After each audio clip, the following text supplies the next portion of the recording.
as unpatriotic after he slept for 20 years and missed the American Revolution.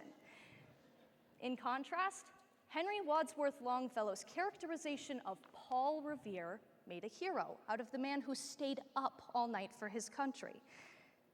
Later, it was Thomas Edison who successfully framed sleep as the enemy to American progress. Dr. Alan Derrickson, professor of labor studies, notes that no one did more to frame sleep as a choice between productive work and unproductive rest. In a 1914 New York Times interview, Edison argued that sleep is a bad habit, bragging that he never needed more than 4 hours of it a night. He encouraged fellow Americans to follow his lead. This created what author Matt Haig calls the war on sleep, an American ideal that equated sleep with laziness. And so, in the name of American progress, workers were exploited. The Brotherhood of Car Porters was the first union to frame sleep deprivation as a labor issue. In the 1920s, the Pullman Palace Car Company was the largest private employer of African Americans, and these men were subjected to intense sleep deprivation. Porters were not allowed to sleep more than 3 hours a night. Instead, the Pullman Porter Museum notes that they shined guests' shoes while they slept, tending to their needs before waking them in the morning. Olga Kazan's Atlantic article notes that the competitive economy of the late 70s and 80s only increased the number of workers trading sleep for a paycheck. By the 1990s, 24% of American workers were sleep deprived. Today, the CDC reports that nearly 41 million Americans get by on less than 6 hours a night. The oversupply of talent and competition for limited positions has fueled a culture of sleep deprivation known as grind culture. As former lawyer, now psychotherapist Will Meyerhofer explains, in our capitalistic culture, the question is, would you rather sleep or win? And we said win. As a result, the sleep aid industry is profiting. A Forbes article from last March notes that the $65 billion sleep aid market is expected to grow to over $114 billion by 2027. But Jerome Siegel, director of UCLA's Center for Sleep Research, warns that we will soon look back on this era as we now look back on the acceptance of cigarette smoking. Whereas Sleeping Beauty awoke to a happy ending, the modern-day implications of sleep deprivation are taking a toll on our physical and social well-beings. Although it is portrayed as an optional, passive process, Lisa Varadi's 2019 book Sleep notes that sleep is an active process.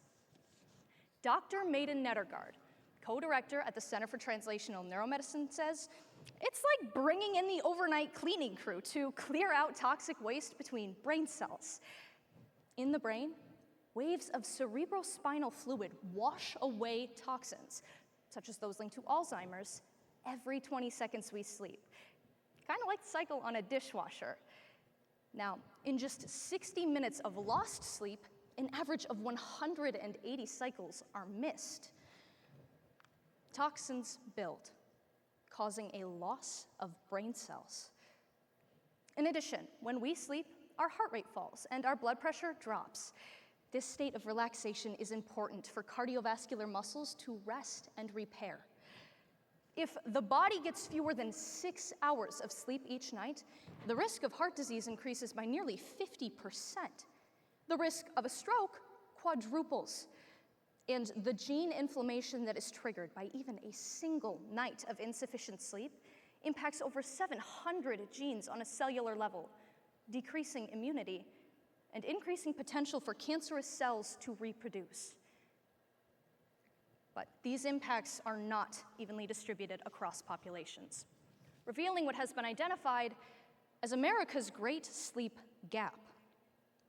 The National Institute of Health reports that Americans of color are more than 5 times as likely to suffer from sleep deprivation than white Americans are.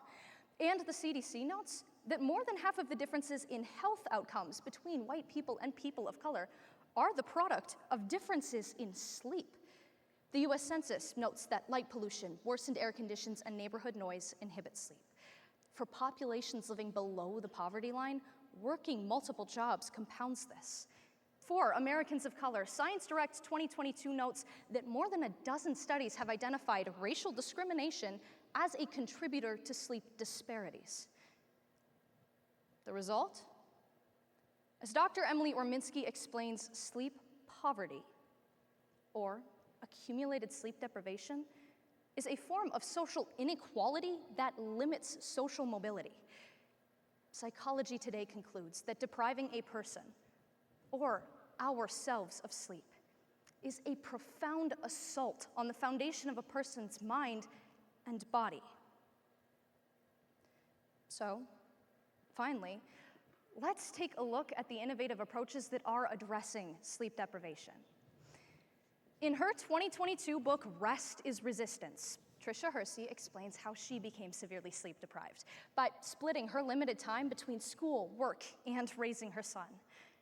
She feared that her lifestyle mirrored her father's, a railroad worker who died at 55 from complications with diabetes and heart disease precipitated by overworking and undersleeping.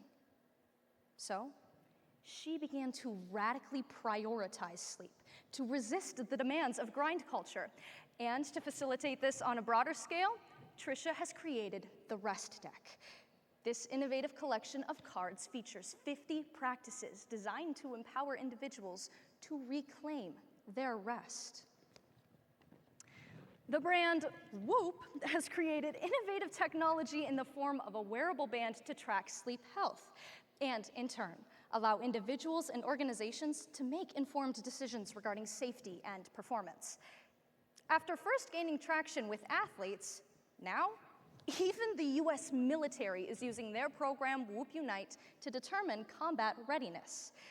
Army officer Phil Rank explains that sleep deprivation has been a badge of honor, masked by willpower and determination. However, with this band, soldiers are able to track life-saving data that helps maximize readiness and recovery with sleep. And finally, the Albert Einstein College of Medicine is providing students and parents with sleep education. National Health reporter Erin Billups explains that parents receive a workshop on the phases and benefits of sleep. Children are then provided a kid-friendly version of that same curriculum, complete with a teddy bear to practice putting to sleep. Karen Bonock, the early childhood expert leading this study, notes that this sort of culture change may just rest in the hands of our younger generations if they are taught the importance of sleep from an early age. Today, we've seen how our perceptions of sleep have evolved. We took a look at the physical and social implications of sleep deprivation before finally examining the innovative approaches that are reframing sleep. So, unlike Sleeping Beauty, who was cursed to remain asleep, we can wake up to the importance and the beauty of sleep.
Our second speaker, code 4164, the expense of payback.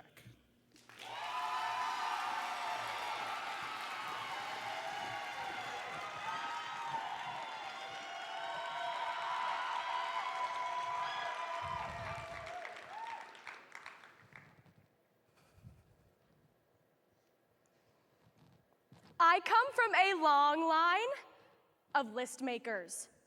I have lists for my lists, and I keep all of them in my planner. It has everything. My homework assignments, my after-school activities, the hockey boys that annoy me.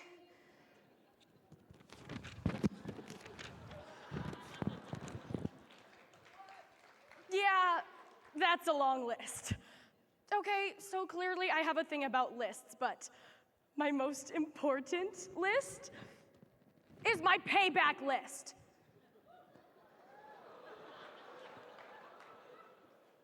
Hey, don't judge me. Oh, okay, well, you guys can judge me. But actually, we all keep this list, although maybe not in a planner.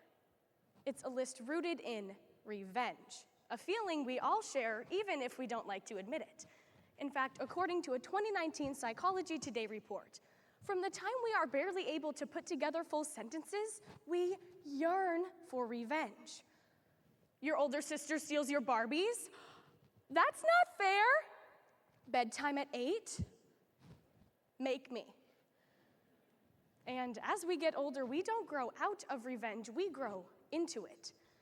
Have you ever gotten cut off during rush hour traffic and feel your blood boil? Yeah. And yet, despite our common appetite for getting even, it is a mindset that is largely misunderstood, misjudged, and misinterpreted. So today, let's first page back in our planner to understand the psychology of revenge. Next, scroll through the prevalence of protected payback online before finally trading in our paper planner for a digital one to understand how the internet inflames revenge deep in its web. Whether written in a planner, twice a day, every day for the last 10 years, or held deep within, revenge is a pretty common human emotion. And yet, the relationship between seeking revenge and letting it go is more complex. It all starts in the dorsal striatum, which is also the reward center of our brain. According to a 2022 report from the National Library of Medicine, when we want revenge, our reward center lights up and releases dopamine, which is similar to smelling sweet cookies or listening to our favorite song. It's our brain saying, I want to get this revenge, and I like it. And while this feeling fades for most of us, some get hooked. Social psychologist Ian McKee, PhD of Adelaide University in Australia, studies revenge addiction and found a correlation between vengeful tendencies and two social attitudes: right-wing authoritarianism and social dominance. Like this guy. Let's call him, I don't know, Don. People who are more vengeful tend to be those who are motivated by power, by authority, and by the desire for status. When these tendencies become dominant traits, those, like Don, tend to be less forgiving, less benevolent, and less focused on universal connectedness type values. Those who think of themselves highly or feel threatened often have the furthest to fall and take out their rage on others in the form of revenge. The study, Personality Correlates of Revenge Seeking, found that sadism is the dominant personality trait that explains why certain people are more likely than others to seek vengeance. When murderers or terrorists are asked why they did what they did, the answer is frequently that they were seeking retribution. This includes Robert Stewart. After his wife left him, Stewart shot and killed 8 people at her workplace, a nursing home in North Carolina. Or Dr. Anthony Garcia. After he was fired from his residency at Creighton University, he murdered 4 people, including the 11-year-old son of one of his professors. Or Adam Lanza. According to a 2013 report from The World, a family friend claimed that his shooting spree at Sandy Hook was, quote, an act of revenge. With each devastating story and the resulting moral outrage we feel, our understanding of the psychology behind revenge becomes even more important. The very real consequences of revenge are not relegated to the tragedies we hear about on the news. Rather, revenge is literally a mouse click away from us all, and the speed at which such revenge can be enacted makes it especially troublesome. For example, when my older sister Talia turned 18, I posted this adorable picture of her on Instagram with the caption, "Happy birthday, never looked better." And she replied with this. So I replied with this. And it went on like this for a while. So why haven't these posts been taken down? Well, for one, I still think they're funny. And two, I don't have to, because they are federally protected. Ruling unanimously in Reno versus ACLU, the Supreme Court declared the internet to be a free speech zone, affording it the same First Amendment protections as books, newspapers, and magazines. The government, the court said, can no more restrict a person's access to words or images on the internet, as it can to snatch a book out of a reader's hands at the library or cover over a nude statue in a museum. With these protections firmly in place, those pursuing payback now have a platform, leaving victims with little recourse. The most nefarious result of this retribution is called revenge porn. Sites like AnonMe, MyX, and IsAnyoneUp.com all market pain. That last one, created by Hunter Moore, included pictures and videos that were accessed by hacking into email accounts or sent in by scorned lovers. And it started with, no surprise, getting even. But soon after, exploiting one woman turned into dozens. Then traffic exploded. Dozens became hundreds, then tens of thousands. And it was a vicious, lucrative business, at one point netting Moore nearly $13,000 a month. Moore's website, and many like it, took the internet by storm, but was shut down in 2012. Still, similar sites remain active, and legislative responses have been slow to catch up. To date, only 12 states consider revenge porn a felony offense, while in nearly half the country, it's a misdemeanor, defined as cyber harassment and stalking. While many states are taking part in ending the spread of revenge porn, it is an uphill battle. According to the Center for Innovative Public Health Research in 2018, 1 in 25 Americans have either been threatened with or made the victim of revenge porn. However, for the LGBTQ community, this stat skyrockets to nearly 1 in 5. Further, the nonprofit Cyber Civil Rights Initiative found that 93% of victims said they have suffered significant emotional stress. 49% have been harassed by users who saw their material, and 90% of all revenge porn victims are women. Women like Damila Jesapulieva, who was one such victim of the clutches of revenge. Her ex-boyfriend threatened to send a video to her family of Damila performing an intimate act, and in the caption he promised, "I am going to keep destroying you." And he did. Damila took her own life. Revenge in the digital age is no longer eye for an eye and tooth for a tooth. It is eye for a reputation, tooth for a life. And as we all found out a little over 2 years ago, that same vengeful free speech protected by the government nearly led to its collapse. Founded on revenge and fueled by internet conspiracy, the attempted coup on January 6, 2021 was not a spontaneous act. The invasion of the US Capitol was stoked in plain sight, ProPublica reported, with Trump supporters having for weeks discussed openly their plans for a violent overthrow.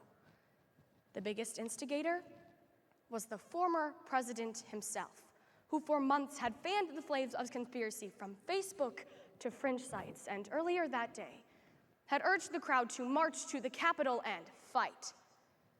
Biden got the Oval Office, and the Oath Keepers got revenge. The Washington Post writes, the committee has been probing the role that online platforms played in inciting the violence at the Capitol that left 5 people dead, dozens of police officers injured, and hundreds facing prosecution. Those rioters were set on retribution. Their attack was an act of pure revenge. Theologian and expert on the art of forgiveness, Lewis Smedes once said, "The problem with revenge is that it never evens the score. It ties both the injured and the injurer to an escalator of pain. Both are stuck on the escalator as long as parity is demanded, and the escalator never stops.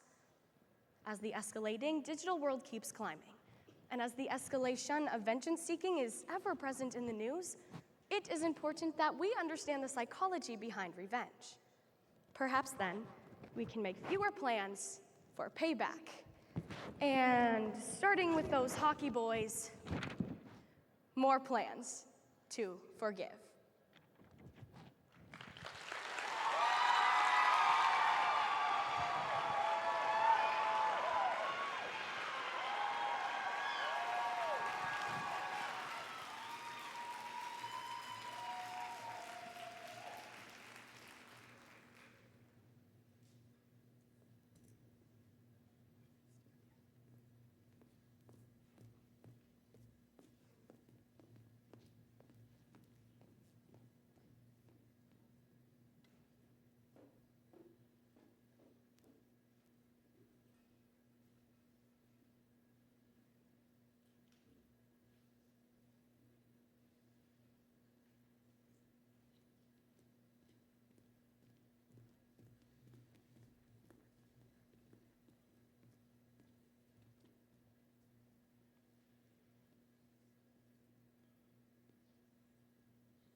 Our third speaker, code 4241, hot dog fried rice.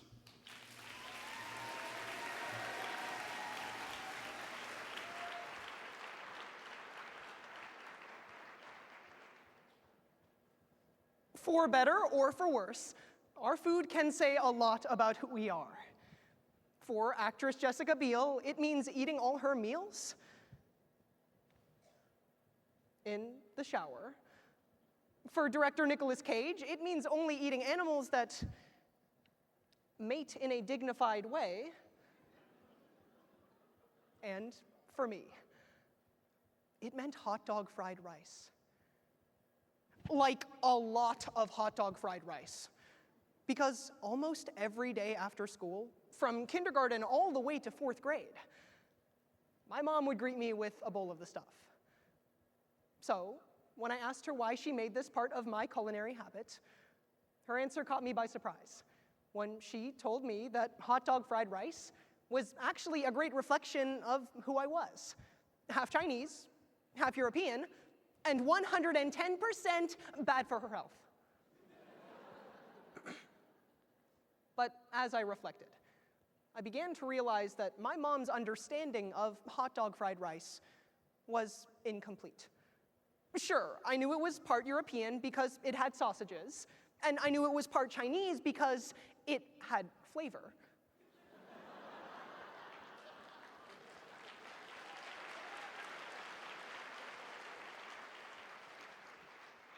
but it was also something uniquely its own.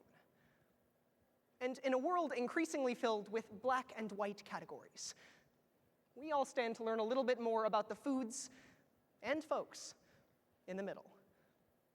As Northwestern professor Noor Kataili puts it, despite being one of the most overlooked and under-researched groups in the country, biracial Americans have presented a unique glimpse into America's obsession with oversimplification. So, for the more than 1 in 10 Americans who identify as biracial, it's crucial we understand their experience by first digging our forks into the history of biraciality in America. Second, by digesting how society shapes biracial development. And finally, by expanding the menu and seeing how a broader recognition of biracial identities can affect more than just us. Now I know what you're thinking. Okay, but literally everyone knows what being biracial is. After all, 1/2 + 1/2 = 1. Well, tell that to the US government, because you couldn't even legally be biracial in America until 2000. Yeah, that's a year after The Matrix came out, which really must have confused biracial lead Keanu Reeves. I mean, he had to choose between these at the same time that he was choosing between these. But while Keanu's confusion may have been unintentional, some say the government's confusion towards biraciality wasn't. Look no further than our historic belief in the one-drop rule. Originating as a way to maintain racial separation, the rule held that someone with just one non-white ancestor is entirely the race of that one ancestor. And according to Harvard psychologist James Sidanius, the rule became intrinsically tied to the biracial experience. Take the 6 children of Sally Hemings, a group of biracial kids whose dad was none other than Thomas Jefferson. The Monticello Society notes that even though they thought of themselves as biracial or white, the one-drop rule meant that they were all legally and culturally black, and thus were technically enslaved on the plantation their own father owned. And while America in the past had a hard time recognizing biraciality, America today is still obsessed with black and white categories. Democrats and Republicans, Apple and Android, guys in speech and debate, and guys with girlfriends.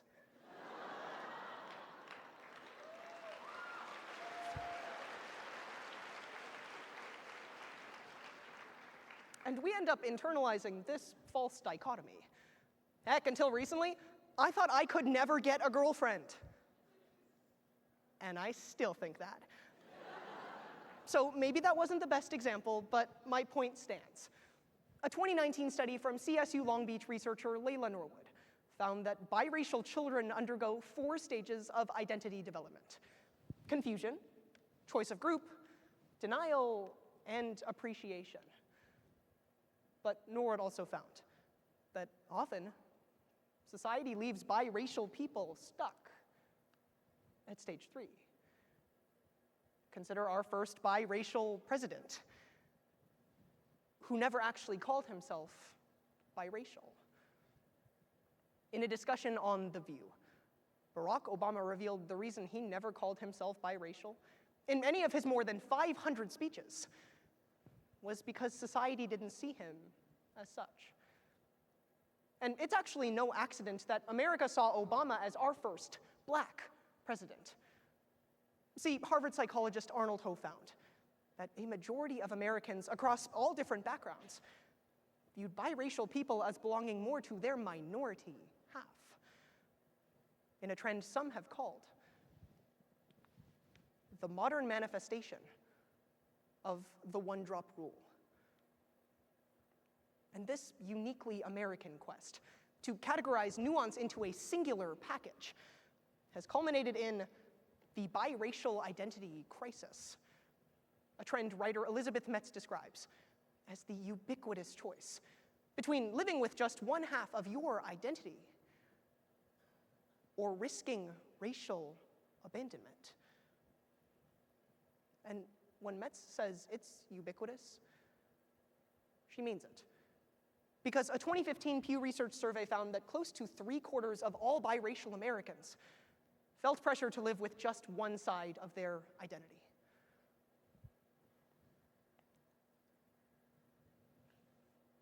And honestly, no one's immune. Look, I've had the chance to give this speech for almost a year now. And in that time, I've gotten to reflect on my experiences as someone who's biracial, bicultural, neither and both, all at the same time. I got a taste of the one-drop rule when I found out that I was actually allergic to rice, since I thought that someone with a drop of Chinese blood could never have that allergy. I got a taste of how our food really can say a lot about who we are when I reflected on my childhood nickname of Rice Cracker. And I got a taste of the identity crisis when a judge in one of my info rounds told me that she was surprised to even see me talking about this, since she thought I was white from my name. And honestly, I don't blame her. I mean, I get why that judge said what she said. But I'm not just Gavin Griffin. I'm Gavin Li Boyuan Griffin. And those missing middle names might actually be more important than you think. Because when given the chance to dictate their own identities, biracial people have presented unique angles to challenge America's attitudes towards race. And not just for biracial people either. A study out of Tufts University found that juries with biracial jurors deliberated on the evidence of a case for an average of 12 more minutes, with 43% fewer errors. Jernay Howard, a juror in the trial of George Floyd's murder, recounted how her biracial identity helped ease the tension between black and white jurors and created a space for open, nuanced discussion. And Duke psychologist Sarah Gaither found that just being around biracial people, let alone having a conversation, made white Americans, quote, more likely to have tough conversations about race that they otherwise would have avoided. So, considering this unique power biracial Americans hold, it begs the question, is America's discomfort with biraciality so strong? Precisely because acknowledging its nuances would also force America to grapple with its centuries-old attitudes towards race. After almost a year of research, I honestly still can't say. But what I can say with confidence is that our food can say a lot about who we are, especially if that food is a bowl of hot dog fried rice. Because though America might not be ready for it yet, biracial people are the fastest growing demographic in the country. A demographic that not only challenges our views towards race, but also compels us to reconsider if the black and white categories in our everyday lives even make sense. And if they ever did. So, once folks catch on to kimchi cheeseburgers, Kentucky fried dumplings, or even hot dog fried rice, don't panic. Because to be truly informed of something, it's always good to look beyond the black and white.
Our fourth speaker, code 4165, Raising the Stakes.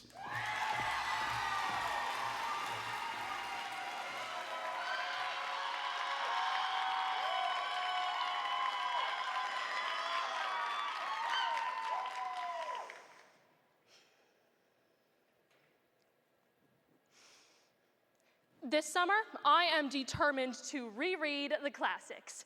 I'm talking Jane Eyre, Wuthering Heights, Agnes Grey. What I would give to live a 19th century romance like theirs. I mean, what's not to love?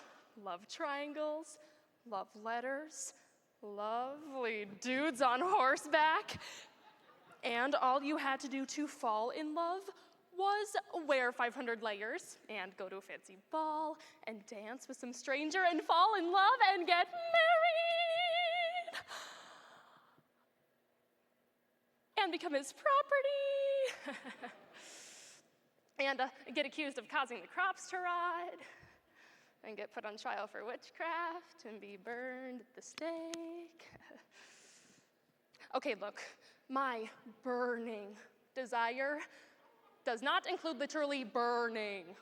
And with all due respect to the Bronte sisters, their fictionalized stories of romance seem to gloss over some pretty dire facts for women at that time. As political scientist Aaron Cassis writes, ambitious, free-thinking women were often silenced with a powerful tool for reinforcing male-dominated systems of authority: the witch hunt. Further, Dr. Silvia Federici, author of Caliban and the Witch, reflects, violence against women has greatly intensified in recent years for reasons that have relation to the violence of the witch hunts of the past. Today, let's explore the origins and targets of early witch hunts, the global practice causing tragic ends for similar prey, and the lasting implications on modern society. Are you looking for a great Halloween costume? A simple search with the word witch will reveal a plethora of great options. Wicked witch, sparkly witch, spooktacular witch, slutty witch. Now, I know how hard it is to find a good Halloween costume. I went as a pirate for 3 consecutive years. But I will never understand the popularity of dressing like a victim of femicide. But before witches were a Party City obsession, they were a Catholic Church invention. Bente Decoyer from Linköping University explains that in 1486, the church commissioned Heinrich Kramer and Jacob Sprenger to write their book, Malleus Maleficarum. The book claims that women were the weaker and eviler sex, that they recruited other impressionable young witches, and that they celebrated by dancing with the devil. Well, this book sparked violent attacks against women, and as Charlotte Proudman, a reporter for the British news organization The Independent, explains, these attacks targeted the so-called unconventional, which 75% of the time simply meant older women. Why? Because they held advanced knowledge of female anatomy, which terrified many people, so they were tried for witchcraft. This fear extended past older women and began affecting those whose livelihood revolved around this taboo. The midwife. Kristen Soley noted in her book, witches, sluts, feminists, in an era where men knew even less than they do today about women's reproductive systems, these knowledgeable women held power that stretched past her gender and station. The most efficient way to silence this source of female knowledge was to pronounce her a witch. This fabricated a system where accusations were used to disenfranchise women of their own power. But the witch hunts of the 17th century didn't die with the plague. In developing countries, witch hunts are a modern reality. From the German news service Deutsche Welle, Charlotte Mueller reported in 2020 that in at least 36 nations around the world, people continue to be persecuted as witches. And Emmy Award-winning reporter Seema Yasmin explained in her Scientific American article that in India, women demanding independence have become the targets of ongoing witch hunts. They called these women Dakhan, the Gujarati word for witch. The reasons they are suspected of witchcraft range from becoming the family's breadwinner, wanting to own their own land, and even standing up to their husbands. Yasmin writes, men who brand women as Dakan capitalize on deeply rooted superstitions and systems built on patriarchy and misogyny to lay blame on females. This fatal blame game is a historical constant and a global tragedy. Dr. Charlotte Rose Miller from the University of Queensland reported that in the 17th century, an estimated 45,000 women were killed in witch hunts across Europe. Flash forward 500 years and 6,000 miles to Tanzania, where 60,000 women have been executed for being witches in the last 60 years. Sadly, this practice of persecution has spread across Africa. Women accused of sorcery are still being sentenced and killed. Today, the sociological factors behind witch hunts remain prevalent in our society. But when the beating, belittling, and burning of women's bodies is so deeply woven in our global history, unraveling the why is no easy task. But the book, Caliban and the Witch, highlights some consistent factors. The prioritization of conformity, the overarching desire to control women's bodies, frequent scapegoating, and overall, social hysteria. Control, manipulation, power. These factors are still at play. And while in this country we no longer burn women at the stake, we do torch them in the firestorm of public opinion. Gender justice activist Hilary D. Mena explains that, historically, men would accuse women of witchcraft in an attempt to clear their own names of abuse. And it worked. This hysteria bleeds into modern sexual assault and domestic violence trials.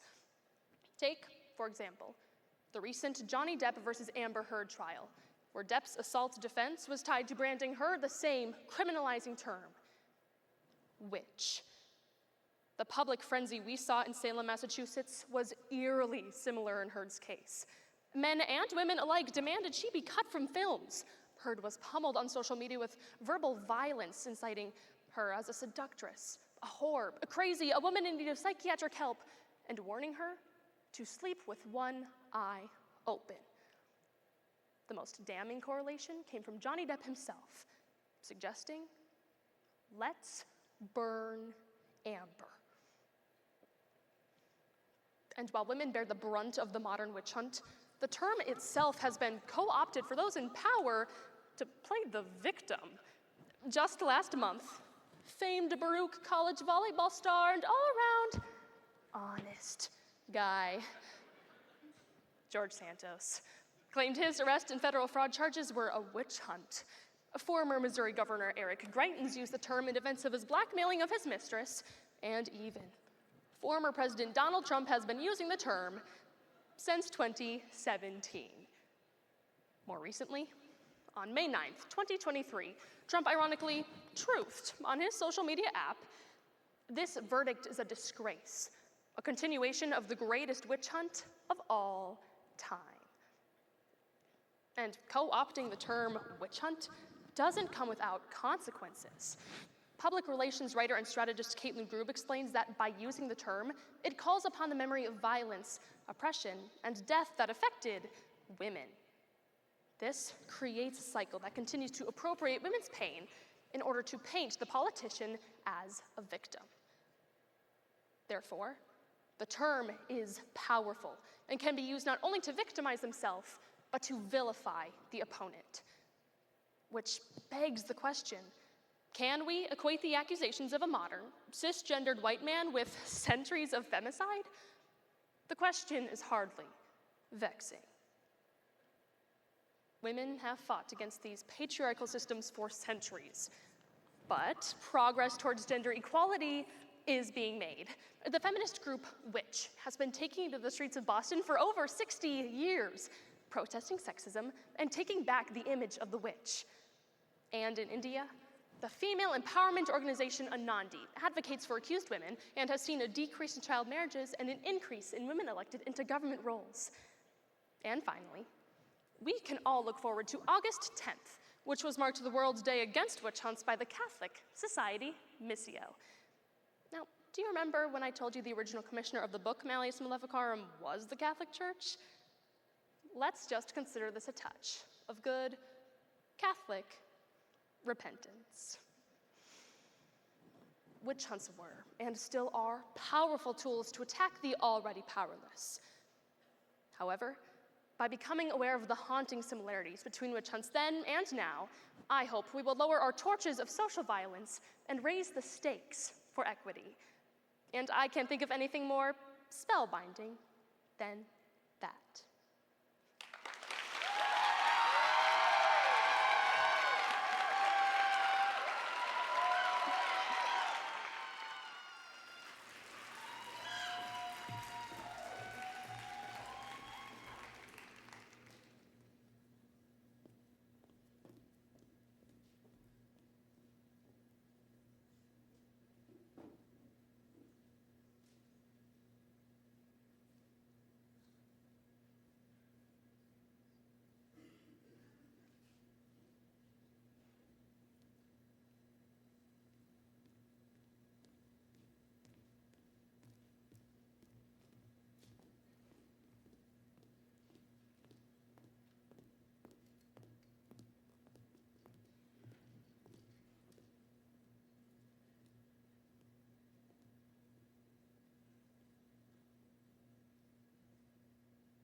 Our fifth speaker, code 4024, the root of the matter.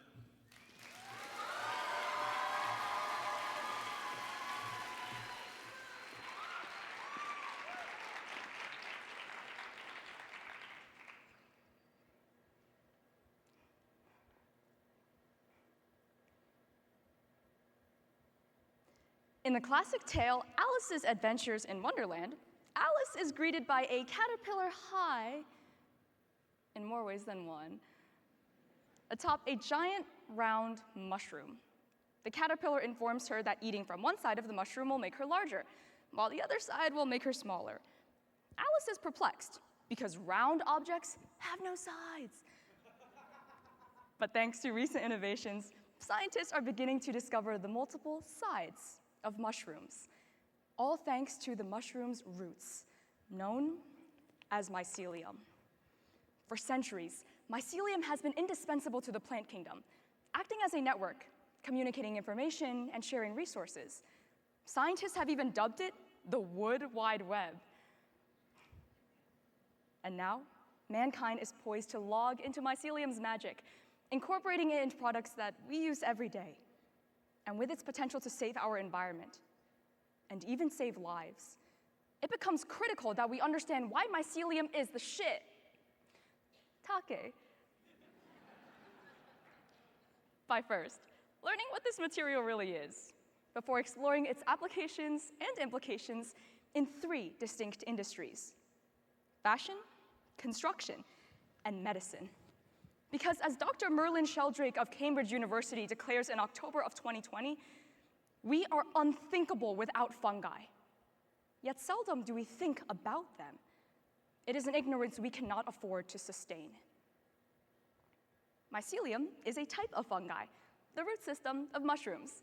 According to a July 2016 National Geographic article, mycelium is grown by using a substrate, which is analogous to the soil in which plants are grown. Some common substrates include hardwood sawdust, soy, and grain hulls, which I think is what they were serving for breakfast at my hotel this morning.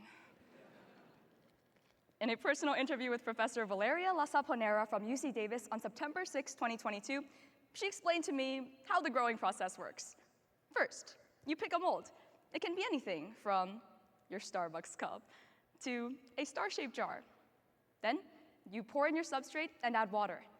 And finally, once the mycelium has fully grown into the substrate, take it out of its mold and pop it in the oven to solidify the shape and kill any harmful microorganisms. In addition to its versatility, mycelium's rapid growth rate allows us to grow large quantities of it in a short amount of time.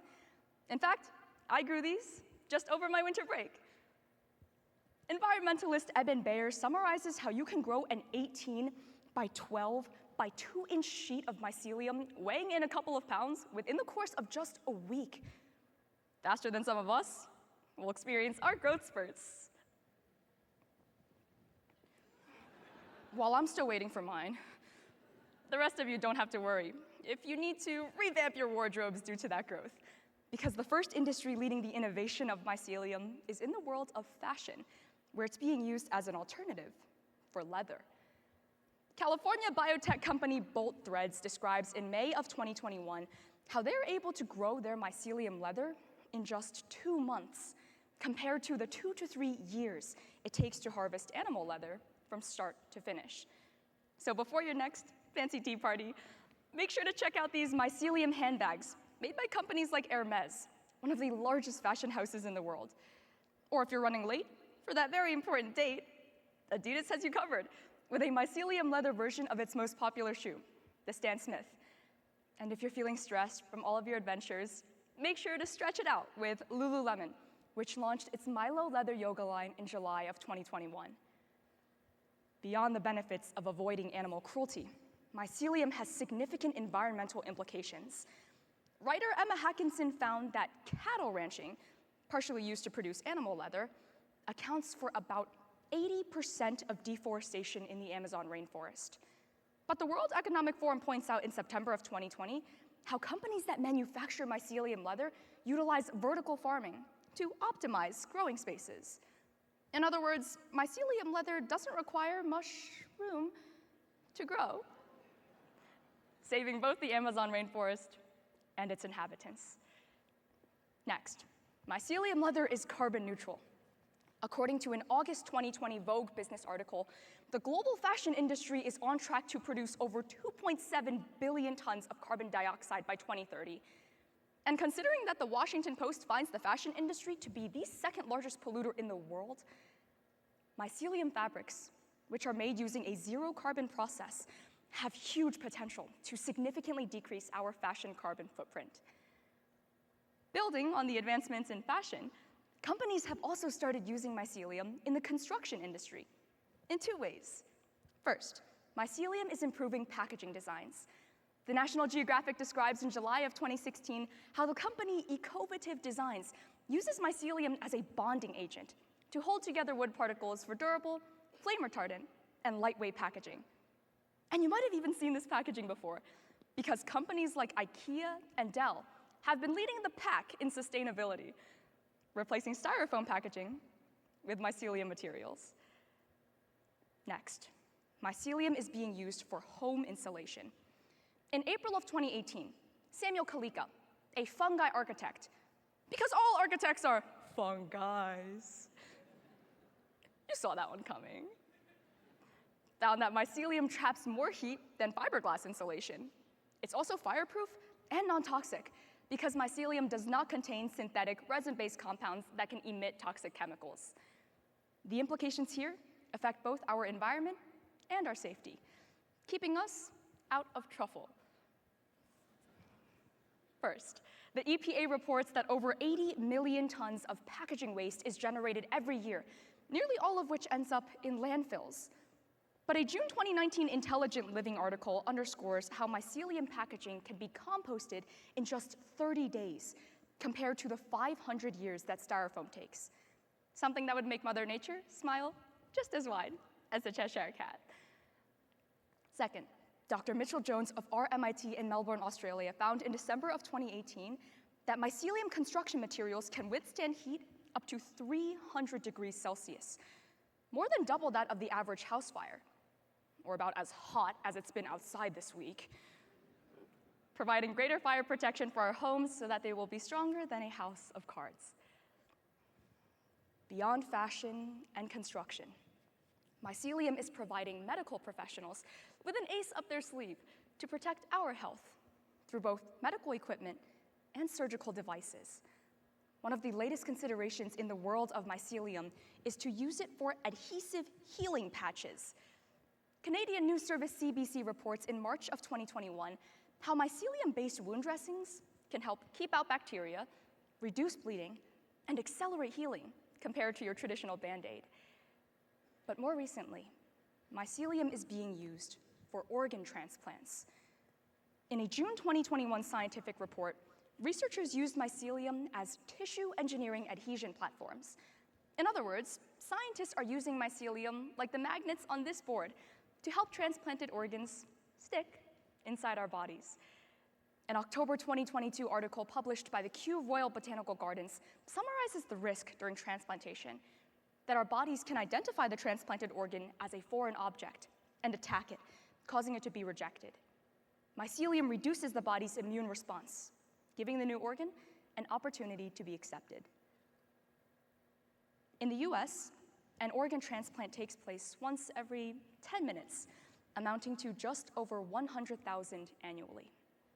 So for the 6 organ transplants that will take place over the course of this round, mycelium has the power to give patients an alternative that significantly reduces the possibility of infection or rejection, something that would have helped Teresa Spinella.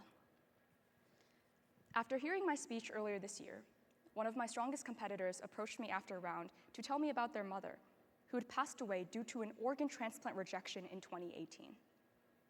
Despite their loss, they have become an advocate to help others avoid their mom's fate. They urged me to share her story, to show the real-world impact mycelium can have in the medical industry. And their experience is supported by an August 2022 article published in the American Journal for Pharmaceutical Education, which found that over a 10-year period, mycelium reduced heart transplant rejections in particular from 66% down to just 22%. Mycelium has the ability today to save lives, something that wasn't available to Ms. Spinella just 5 years ago. And though it may be known as the Wood Wide Web, connecting plants in the forest, to me, mycelium has demonstrated a power to connect us in the human world through shared memories and lived experiences, deepening my relationships with those around me. From plants to people, mycelium has the power to build and strengthen connections, both physical and interpersonal. Today, we've explored mycelium's integration into many aspects of our lives by first learning about what this material really is, before uncovering its applications and implications in the fashion, construction, and medical industries. Mycelium has opened a gateway to a new world for us. And as we enter our own mushroom wonderlands, one thing is for sure: the future is fungi.